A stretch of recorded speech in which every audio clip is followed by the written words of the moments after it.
আমি বলতেছি নির্বাচনই হবে না, নির্বাচনের জন্য এরা দেশ চালাইতে ব্যর্থ হয়েছে। এরা আওয়ামী লীগ তো মোটামুটি দেশটাকে সুন্দরভাবে গড়িয়ে আনছে, কিন্তু এরা ধ্বংস করতে আসছে।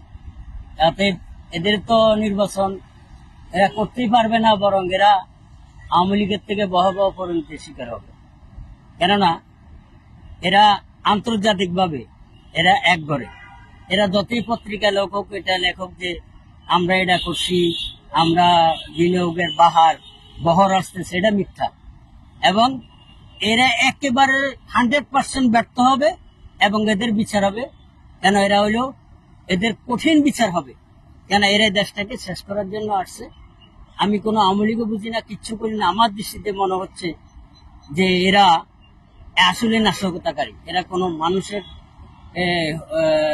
মানে মানুষের যে একটা সৌন্দর্য ভাব চক্র কথা বাতি এরা তা বলছে না। এরা খালি আওয়ামী লীগের ফিরে মেরে হারাইবো, অমুকের ফিরে মেরে হারাইবো, অমুকের কাইটে হারাইবো, অমুকের সচিবালয় থেকে বাইর করে দেন, আওয়ামী লীগ আওয়ামী লীগ আওয়ামী লীগ এটাই বলছে।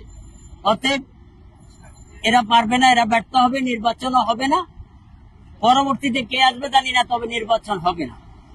এরা নির্বাচনও করতে পারে না। এরা নিজের যান বাঁচানোর জন্য কোথায় যে পালাবে সেটাই তারা করবে। কারণ এরা এখন পালানোর সুযোগ খুঁজতেছে।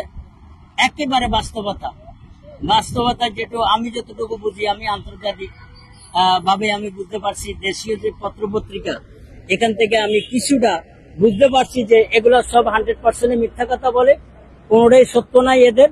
এরা 800 অবৈধভাবে যাইব, এরা খুব কঠিন ভাবে যাবে। এদের বিচার যে এত, এরা কিন্তু আওয়ামী লীগের কোনো বিচার করতে পারবে না, এদের বিচারে আওয়ামী লীগ করবে। এই কথাটা বলে আমি শেষ করি, এদের বিচারে কিন্তু আওয়ামী লীগ করবে। সেক্ষেত্রে যদি নির্বাচন হয় মনে করছেন, সেক্ষেত্রে আপনি কাকে ভোট দেবেন? না, আমি তো নির্বাচন হবেই না। আমি ভোট দিলে ওকেই দিব যারা এই দেশটা স্বাধীন করে বাংলাদেশটা প্রতিষ্ঠিত করছে। তারা নতুন বাংলাদেশ মানি গাঁজাখোরের বাংলাদেশ, নতুন বাংলাদেশ মানি দর্শনের বাংলাদেশ, নতুন বাংলাদেশ মানি হাইজাক ছিনতাই ডাকাতি বাংলাদেশ, নতুন বাংলাদেশ মানি অস্থিতিশীল বাংলাদেশ, নতুন বাংলাদেশ মানি আওয়ামী লীগ খুঁজে আওয়ামী লীগকে হত্যা করার বাংলাদেশ। এটাই ছাড়া আর কোনো বাংলাদেশ না। আর আমি ভোট দিলে স্বাধীনতার পক্ষে যারা এই দেশ আনছে তাদেরকেই দিব। এবং আওয়ামী লীগও বুঝি না এখানে, আর বিএনপিও বুঝি না, জামাত ইসলামকে তো দিবই না।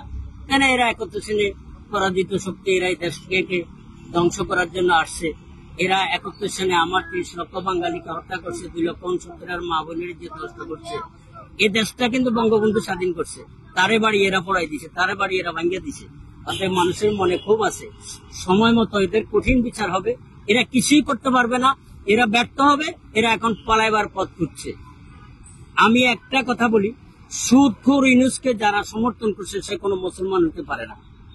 একেবারে একটা সুদ করছে, একেবারে সুদখোর। আমি মুসলমান হিসাবে আওয়ামী লীগকে ভালোবাসি না, কাউকে ভালোবাসি না। আমি ইমান নিয়ে বাঁচতে চাই। আমি হুজুর পাক সাল্লাল্লাহু আলাইহি সাল্লামের আল কোরআনকে বিশ্বাস করি, আমি ধর্মকে বিশ্বাস করি। ধর্মকে যদি বিশ্বাস করে ইউনূসকে কেউ সমর্থন করতে পারে না। ইউনূস হলো একটা সুদখোর। সেই সুদ খাইয়া এ দেশের মহিলাকে সুদ খাওয়া শিখাইছে। এই ব্যক্তিকে যে সমর্থন করবে সেও জাহান্নামে যাবে, সেও জাহান্নামে। হয়তো এখানে আমাকে অনেকে মার দিতে পারে, অনেকে এই ছেলেরা হয়তো আমার থাপ্পাই গেলে তার ফলাই দিতে পারে, কিন্তু আমি স্বাধীনতা দেখছি, আমি মুক্তিযোদ্ধা দেখছি। বঙ্গবন্ধুর নেতৃত্বে যা স্বাধীন হয়েছে, আমি সত্য কথা বলবো। আমি কোনো কাউকে ভয় করি কথা বলি না। আমার বয়স 81 বছর। 81 বছরে যদি এই ছেলেরা আমার মাইরে হালায় তাহলে আমি খুশি হব, কেন আমি এই বাংলাদেশ দেখতে চাই না। যে বলছেন কেন বলছি বাবা, তোমরা ইয়ং ভাই, এই তো না, হ্যাঁ না না না, আমি কি বলছি, না না না না না না না না, আমি বলতেছি, এখন বলতেছি এসব ইয়ং পোলা ভাই। না না না বাবা, আমি তোমারে কি বলতেছি, না না না না না, আমি না। এখন ব্যাপার হইল, আমি চাচ্ছি এরকম একটা দেশ, বিএনপি ক্ষমতা যাবে, আওয়ামী লীগের গায়ে হাত উঠবে না। জামাত ইসলাম ক্ষমতা যাবে, আওয়ামী লীগের গায়ে হাত উঠবে না। আওয়ামী লীগ ক্ষমতা যাবে, বিএনপির গায়ে হাত উঠবে না।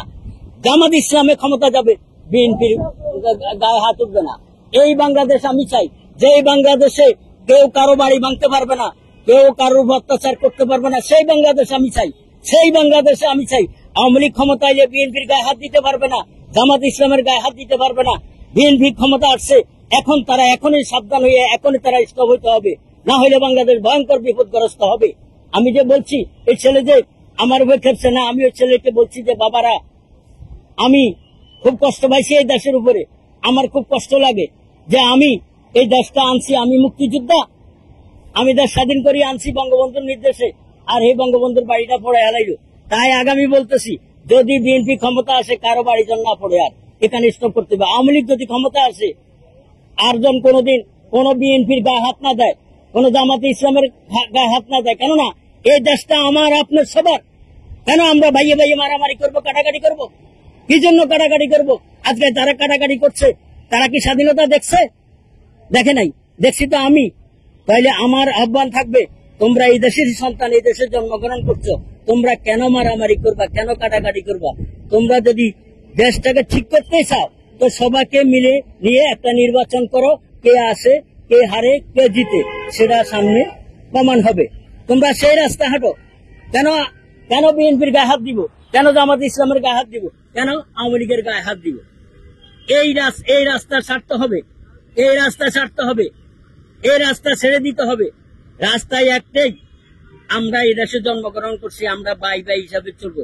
রাজনৈতিক দল থাকতে পারে, রাজনীতি করতে পারেন, কেউ আওয়ামী লীগ করবে, কেউ বিএনপি করবে, কেউ জামাত ইসলাম করবে, কেউ জাতীয় পার্টি করবে, কিন্তু আওয়ামী লীগের অপকর্মের জন্য আওয়ামী লীগ তার বিচার হবে।